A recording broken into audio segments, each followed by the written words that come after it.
Les amis, j'espère que vous allez bien et que votre semaine se déroule dans de bonnes conditions. En tout cas, je le souhaite. Posons-nous la question, Marc Brice sera toujours l'entraîneur du Cameroun ou pas? Sera-t-il toujours l'entraîneur des Lions indomptables lors de la CAN? That's the question. Pourquoi je me pose cette question? Parce que la CAF a instauré une nouvelle règle, autant pour moi, et a essayé de durcir les conditions pour pouvoir obtenir les licences afin de pouvoir entraîner les équipes nationales africaines.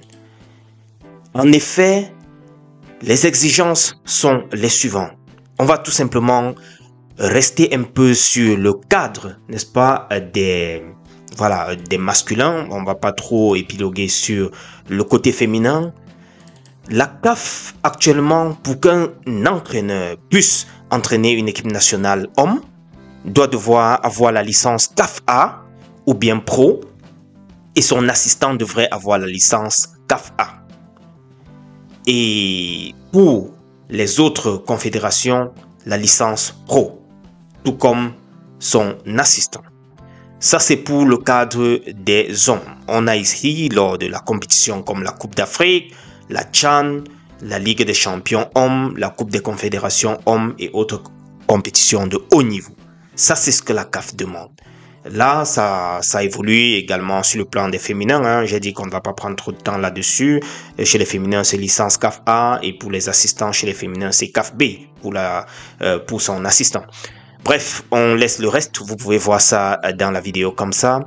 Mais à ce niveau, si on s'attarde un peu sur le côté masculin et en ce qui concerne les équipes nationales masculines, Marc Brice est un cas palpable, pour ne parler que de notre cas. Est-ce qu'il possède donc la licence CAF A?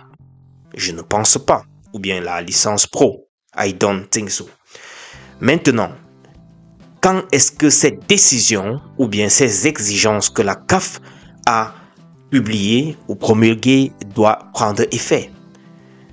Est-ce que déjà à partir de ce mois de janvier, ça prend effet ou bien ça va prendre effet à une date ultérieure? C'est là où se joue le jeu. Parce que si déjà ça a déjà pris effet maintenant, vaudrait dire que Marc Brice ne sera pas sur le banc de touche des Lions, étant donné qu'il n'a pas ça. Sauf s'il va aller faire cette licence-là afin d'être sur le banc de touche des Lions lors de la CAN prochaine.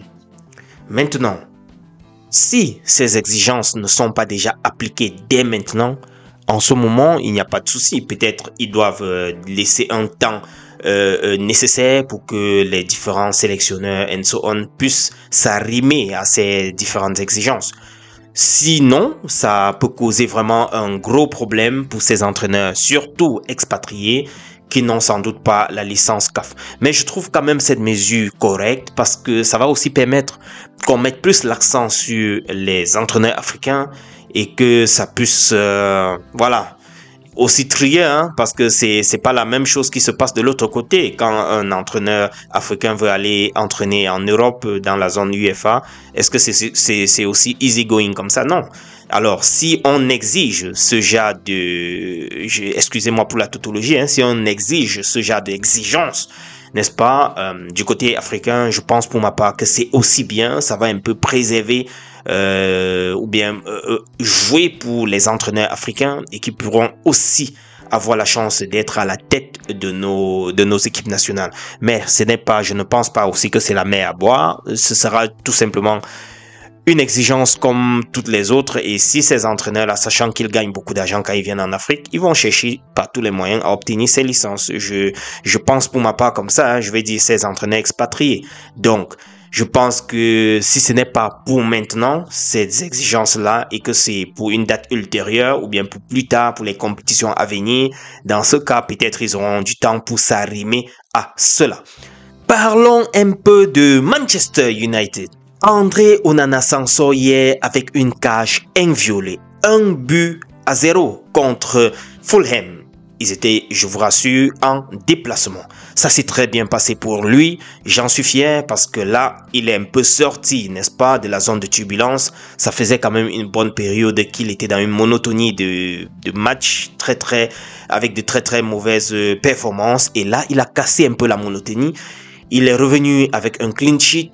Et ça le balance avec 7 clean sheets maintenant. Mais malheureusement, la 4e position du classement. Vous voyez très bien que lui qui était à la tête se retrouve maintenant à la 4e position. Ce n'est pas déjà quelque chose de easy pour lui, mais il n'est pas très loin parce que ce n'est que à 2 longueurs du premier. Il suffit qu'il fasse encore 2 petits clean sheets et là il égalise et il pourra toujours avoir la chance d'être le meilleur à la fin de la saison.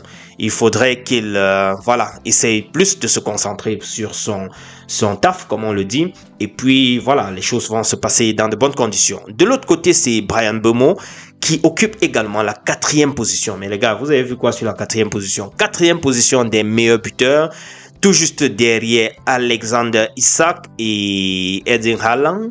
Et le premier, c'est Mohamed Salah, comme vous le savez déjà, avec 18 buts.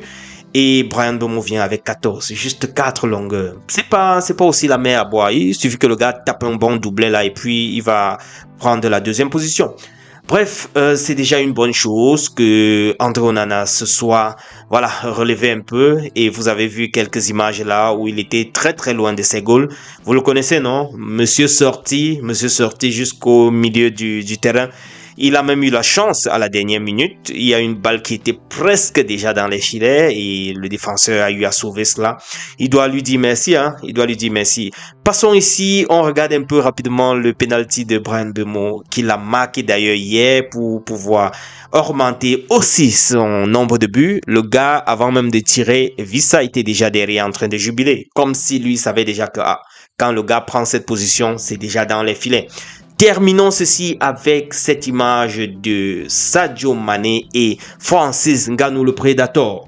Il est en Arabie Saoudite. Je vous ai présenté quelques images depuis quelques jours où il s'entraînait déjà pour son prochain combat. Et là, sans doute, dans ses heures libres, il a décidé d'aller un peu regarder le match de Al Nassr, le club de Cristiano Ronaldo. Et vous le voyez en train de communier avec le frère sénégalais Sadio Mané. Retrouvons-nous au courant de la journée, les amis, dans une autre publication. On est ensemble. Ciao.